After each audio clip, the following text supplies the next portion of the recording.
জিলা তথ্য আৰু জনসংযোগ বিভাগৰ সহযোগত জিলা প্ৰশাসনৰ উদ্যোগত আজি বৰপেটাত পালন কৰা হয় ৰাষ্ট্ৰীয় প্ৰেছ দিৱস।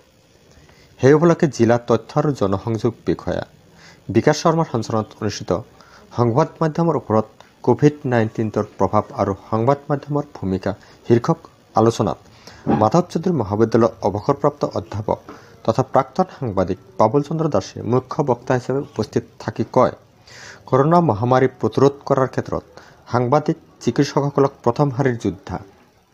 কৰোনাৰ সময়ত আনকি বহু ক্ষেত্ৰত চিকিৎসকতকৈ অধিক ভূমিকা পালন কৰি আহিছে সাংবাদিকসকলে। সাংবাদিকসকল অকল গণতন্ত্ৰৰে চতুৰ্থ স্তম্ভ নহয়, সমাজৰো স্তম্ভ। সমাজৰ এগৰাকী দায়িত্বশীল ব্যক্তি। এগৰাকী সাংবাদিকৰ ৰাজনীতি সন্দৰ্ভত জ্ঞান থকাটো প্ৰয়োজন, কিন্তু সেই সাংবাদিকজনে ৰাজনীতিকৰ দৰে চাল চলন কথা বতৰা সংবাদ মাধ্যমৰ জৰিয়তে কোৱাটো অনুচিত। এয়া দেশৰ গণতন্ত্ৰৰ বাবে শুভ লক্ষণ নহয়, কাৰণ সংবাদ মাধ্যমৰ ওপৰতে নিৰ্ভৰ কৰে দেশৰ খবৰ। জনতাই সংবাদ মাধ্যমে কোৱা কথাবোৰ বিশ্বাস কৰে। এই অনুষ্ঠানতে জিলা উপায়ুক্ত মনীন্দ্ৰ শৰ্মাই উপস্থিত থাকি কৰোনা ভাইৰাছৰ সংক্ৰমণৰ সময়ত সাংবাদিকসকলে পালন কৰি অহা ভূমিকাৰ শলাগ লয়।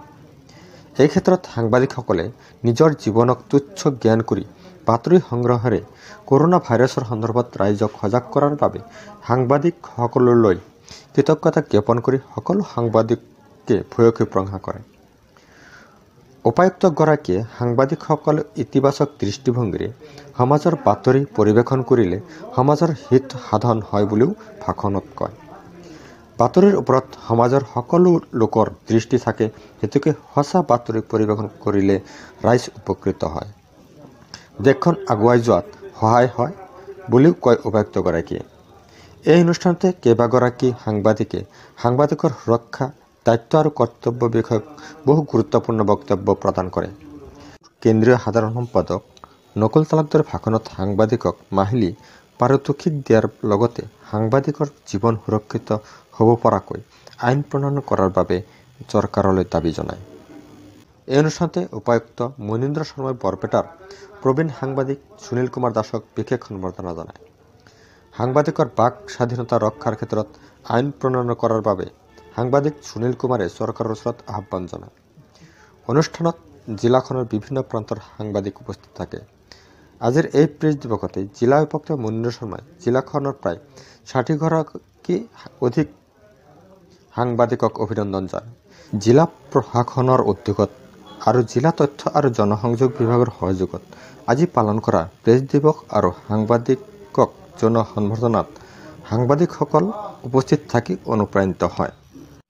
বৰপেটাৰ পৰা আজিজুল হকৰ ৰিপৰ্ট, পাব্লিক সংবাদ। কেনেকৈ কৰিব লাগিব, কেনেকৈ চেনিটাইজ কৰিব, এই সকলো কথা আচলতে সাংবাদিকসকলে, কাৰণ সাংবাদিক হৈছে সমাজ ব্যৱস্থাৰ অতন্দ্ৰ প্ৰহৰী। সাংবাদিকসকলৰ ব্যক্তিগত জীৱনবোৰে যি ধৰণে প্ৰভাৱান্বিত হ'ল, ইয়াৰ আগত কিন্তু এনেকুৱা কোনো দুৰ্যোগেই কৰিব পৰা নাছিল। অসমত এটাৰ পিছতাকৈ দুৰ্যোগ আহিয়েই থাকে, কিন্তু কোনো দুৰ্যোগেই কোভিড-19ৰ সমান সাংবাদিকৰ জীৱনত প্ৰভাৱ পেলাব পৰা নাছিল। এটা সাংঘাতিক সংকটত পৰিছে গণতন্ত্ৰৰ চতুৰ্থ স্তম্ভ। কিন্তু এই গণতন্ত্ৰৰ চতুৰ্থ স্তম্ভ পৰীক্ষা কৰাৰ কাৰণে আজিৰ তাৰিখলৈকে অসম চৰকাৰে বিশেষ আঁচনি ঘোষণা কৰা আমি কিছু দেখা নাই। আৰু আজি এই আলোচনাৰ জৰিয়তে মই এটা প্ৰস্তাৱ দিব বিচাৰোঁ, এইটো যাতে প্ৰেৰণ কৰা হয়। আমি দাবী উত্থাপন কৰিছোঁ যে অসমৰ জাতীয় জীৱনৰ লগত সম্পৃক্ত হৈ থকা আৰু প্ৰতিটো সমস্যাক দায়বদ্ধ সহকাৰে উল্লেখ জনাই থকা অসমৰ সংবাদ মাধ্যম এই যি কোভিডে কোনা কৰিছে তাৰ পৰা হতাশ দিবলৈ ৫০ লাখকৈ টকা প্ৰত্যেক সংবাদ গোষ্ঠীক দিয়াৰ কাৰণে